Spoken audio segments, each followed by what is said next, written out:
Hey guys, Attorney Jamila Little here. Happy Hump Day. Just wanted to come on this evening. I haven't done a live for a little while. If you see me looking down, I'm talking to my YouTube stream. And if I'm looking up, I'm saying hey to my people on Facebook.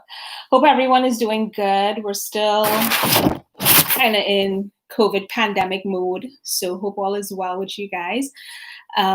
Today, I want to just give you a bit of an immigration update and talk to you a little bit about what's been going on with the immigration furloughs.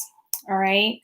So I'm going to wait a couple more minutes for a few people to come on, because this is going to be some important information, actually really good news for those people who have been asking, well, how long is my case going to take, right? So in immigration, that's always a big question. How long is my case going to take?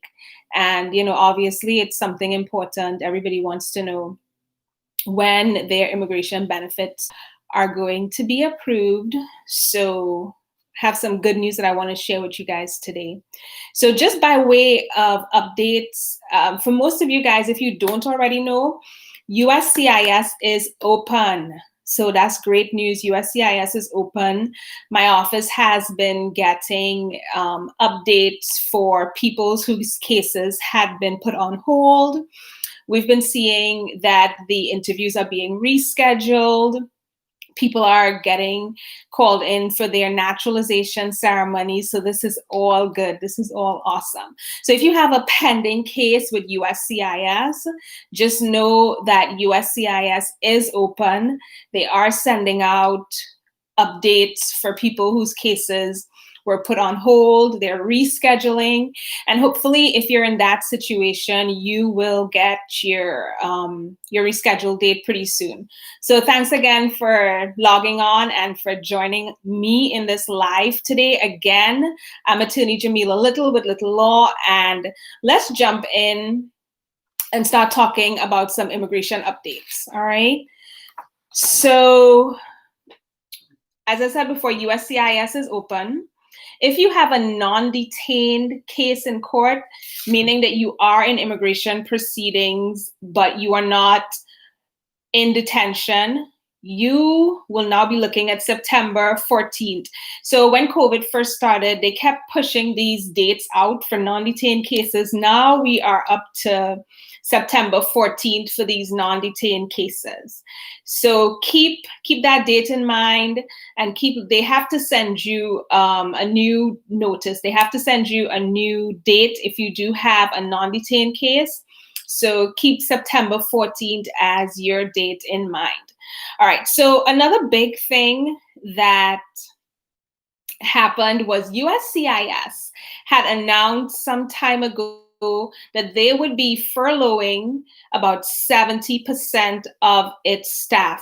That is huge, huge, huge.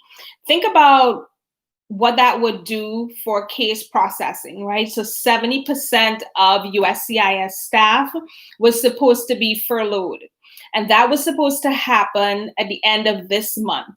So that would have been over 13,000 USCIS employees. Can you imagine that? So USCIS had announced that they were going to furlough 13,000 plus employees. Good evening, Willie. Thanks for watching. So that was huge, right? And the reason why they were saying that they actually needed to furlough all the employees, or all these employees, is because they needed about $1.2 billion in order to continue their operations. So that was very, very concerning. They were going to do it at the end of this month. But what is really interesting is that I'm looking right now at a memo that was sent out, and I'll put the link to this memo in this video so you guys can take a look at it yourself. This memo actually says, it indicates that USCIS did have sufficient funds to keep paying its employees through the end of this year. So obviously that begs the question, well, what was the need for the furlough, right? And if you think about the impact that this furlough would have had, 70% of USCIS workers, right? 13,000 people. If you think of the impact that a furlough like this would have, one, in a pandemic, right? So think about these employees, they have families, kids to feed, but also think about it in terms of what would it do for processing immigration cases, right? Think about how backed up and how backlogged the immigration system already is. And then you think about furloughing more than 70% of USCIS immigration staff. Now that would have increased the backlog by so much more, right? So this is good news that USCIS announced that they will not be furloughing these employees, but we still have to wait and see what happens next year, right? So based on this memo, they have enough money to fund or to pay employees to fund their operations through the end of the year, the end of this year. But we still have to wait to see what is going to happen next year. So that is pretty much it for today, guys. Just wanted to provide you with those quick updates and good news with regards to USCIS not furloughing their employees at the end of this month, which is great for processing times on immigration cases.